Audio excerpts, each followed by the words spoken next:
នេះមកស្រុកញាតិញោមនឹកញោមស្រីពេកបងញាតិញោមអើយទេសភាពនៅ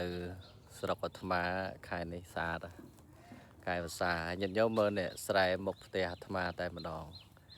ស្រែញោមអាត្មាហ្នឹងចុះទៅពីលើចដើផ្ទះទៅដល់វាស្រែញាតិញោមទេសភាពមិនបាច់ទៅណាទេញាតិញោមអើយអាត្មាខំឡើងភ្នំឡើងអីរត់ទេសភាពដល់ពេលផ្ទះអាត្មាញាតិញោមច្រឡំផ្ទះអាត្មាផ្ទះញោមហើយញាតិញោមមើលស្រែមានដងទឹកពីមុខដងដៃដងគេហៅដងរួមបាទហើយនៅនេះជីវភាពមិនថាញោមអាត្មាឬក៏មិនថាអ្នកចិត្តខាងទេគឺសិតតែមានជីវភាពខ្វះខាតញាតិញោមនេះអាត្មានេះដើររកទេសភាពអើយដើររកជាក់ស្ដែងញាតិញោមអើយនេះទេសភាព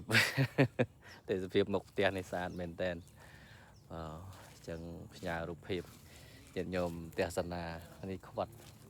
ញាតិញោមណាចង់មកហូបខ្វិតអីមកបានមកផ្ទះអាត្មាមកអាត្មាទទួលមកអស់ចិត្តញោមនេះញោមអើយទេសភាពចូលផ្ទះញាតិញោមធ្លាប់ស្គាល់ទេអាត្មាធ្លាប់ live វីដេអូច្រើនដងហើយញាតិញោមមើលវាស្រែនេះផ្ទះញោមស្រីអាត្មាមានដងពីមុខញោមដូចរីសតចឹងមកញោមចូលទស្សនាផ្ទះនេះផ្ទះញោមហើយគាត់អត់នៅគាត់ខ្លាចភ្លៀងអញ្ចឹងគាត់មកនៅផ្ទះនេះញោមមានដាំដំណាំ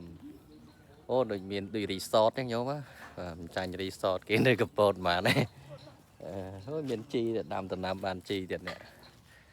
ជីនេះញោមផ្ទះគាត់តែគាត់ទៅញោមមិនស្អាតអើយដឹងម្ចាស់ផ្ទះនៅអត់ទេអើយម្ចាស់ផ្ទះទៅណាហើយម្ចាស់ផ្ទះ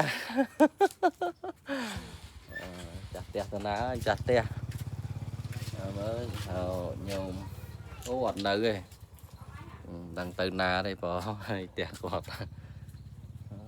ក្រូចដើមដំណាំជុំវិញផ្ទះបងស្អាតបងស្អាតហើយញាតិញោមអើយសម្រាប់យើងអ្នកអត់អ្នកក្រប៉ុណ្ណេះរស់នៅបានហើយញោមហើយតែចិត្តយើងព្រមសុខវាសុខហើយព្រោះអ្វីវាមិនទៀងទាត់ទេញោមហ្នឹងហើយស្ថិតនៅក្នុងកម្មាស្ថិតនៅក្នុងបញ្ញខណ្ឌណាបងរូបវេទនាសញ្ញាសង្ខារវិញ្ញាណវាមិនស្ថិតទេសំខាន់យើងរស់នៅមានធម៌បងទេសភាពញាតិញោមមើលបងតាមមានតាមបានណាញោមអូមានក្រូចទៀតក្រូចឆ្មាផ្លែញាតិញោមណាអញ្ជើញមកលេងផ្ទះអាត្មាបានអូមានទៀបនឹងទៀបនេះឆ្ងាញ់អត់ទេទេសភាពរបស់ញាតិញោមមើលស្រែជុំវិញញោមតើរកទេសភាពនៅណាញោមអើយខំដើររកព្រៃភ្នំតាមពិតទៅផ្ទះញោមអាត្មាទេសភាពស្អាតសឹងអីហើយអាត្មាអ្នកកើតជានៅនេះញោមនៅហ្នឹងក្មេងខ្វាគោក៏ចំណាក់ស្រុកទៅនៅភ្នំពេញទៅរៀនទៅសោតញោមអើយឲ្យបានចេះដឹងគេនេះក្រូចសាមញ្ញហ្នឹងញោមបាទនេះត្រួយ7ញោមហ្នឹងហើយអរគុណច្រើនណាស់ញោមបានទស្សនាវីដេអូនេះពិតជួយ like ជួយ share ផងញោមហើយញោមប្រុសបងធ្វើអីណោះគាត់ធ្វើអីនេះញោមថ្វាតាមទឹកញោមលើឲ្យសាក់ខោកបោយទៀតបានខោកបោយពីណាមកញោមខោកបោយ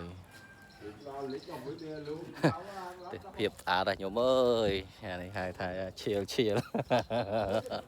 ណែញោមទេសភាពស្អាតមែនតើបងអរគុណញោមជួយ like ជួយ share មួយបងបាញ់គុំរៀនបានពលលាមានវីដេអូតទៀតញោមចាំមើលបង